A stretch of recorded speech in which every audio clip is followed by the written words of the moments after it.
You probably thought you were off the hook for this homily when my microphone didn't work during the penitential rite.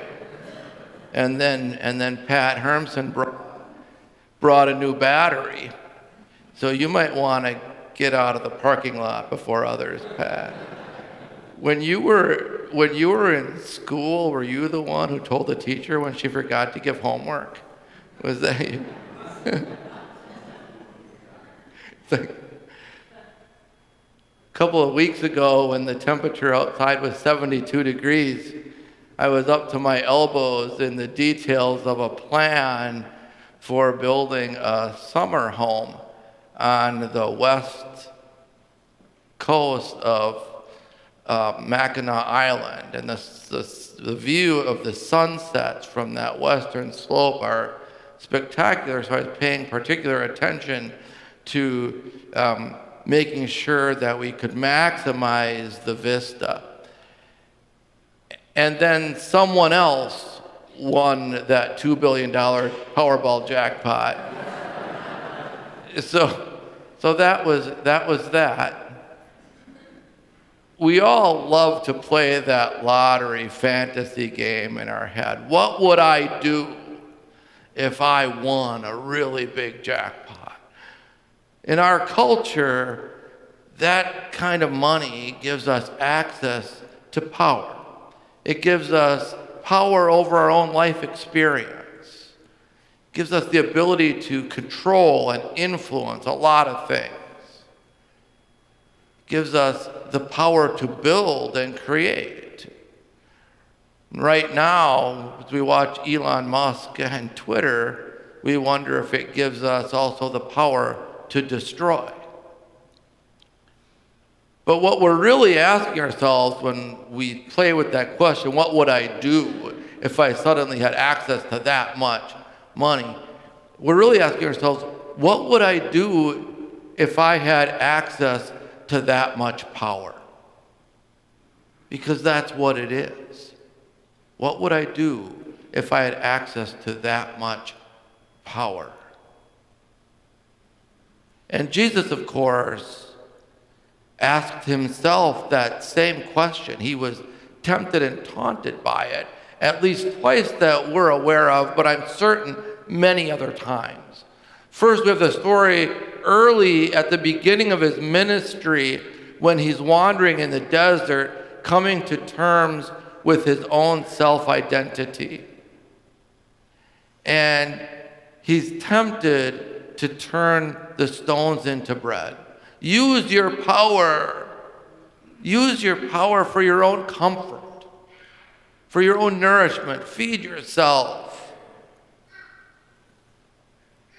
Of course, he doesn't. And then at the end of his life, as he's hanging on the cross, as we hear in our gospel this weekend, he's tempted and taunted again. Use your power to come off that cross.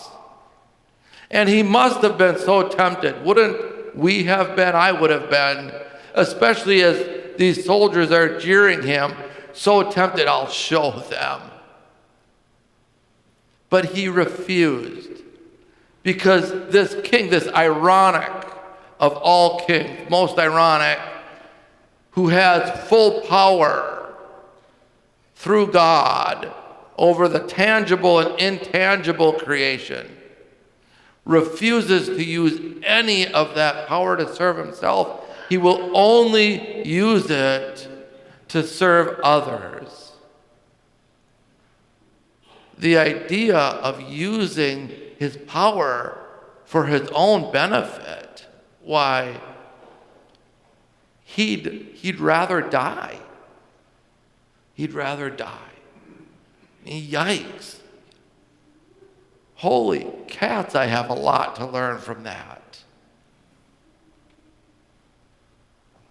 What about us?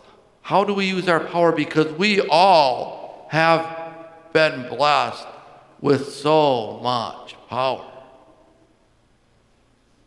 More than we even know what to do with. The power of our time and attention. The power of our gifts and talents. The power of our compassion and mercy. the power of a smile, the power of joy, the power of our faith and hope, the power to encourage others, the power of our resources and our wealth. We all have access to so much power, so we're left asking ourselves, how much of it do I use for my own edification?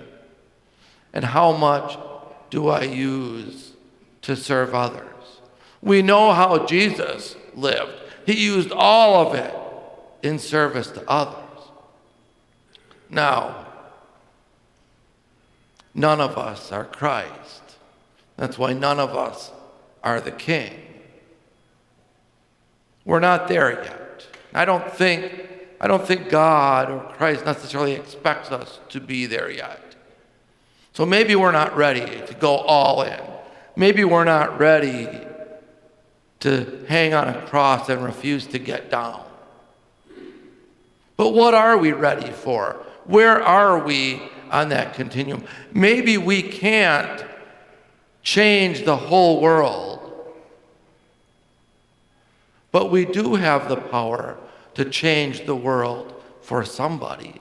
If we can't change it for everybody, we can change it for somebody. Every single day, we're given the opportunity and the power to change the world for somebody in some way. And are we aware of it? And are we prepared for it? And do we use our power to do that? This Christ, who we call King, hangs on the cross and invites us to bring all of our vulnerabilities, all of our anxieties, all of our needs, all of our prayers, and lay them at his feet, asking nothing in return from us. 100% service. But what are we willing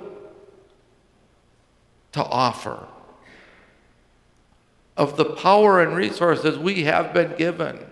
What are we willing to offer? How far into our own vulnerability will we wade? Up to our waists? Up to our knees? Up to our ankles? Do we just stick a toe in those waters just a little bit?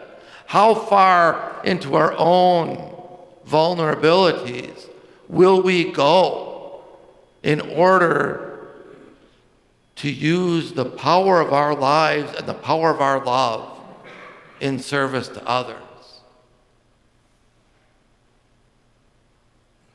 That's the question I think that this King asks us to wrestle with when we come before him.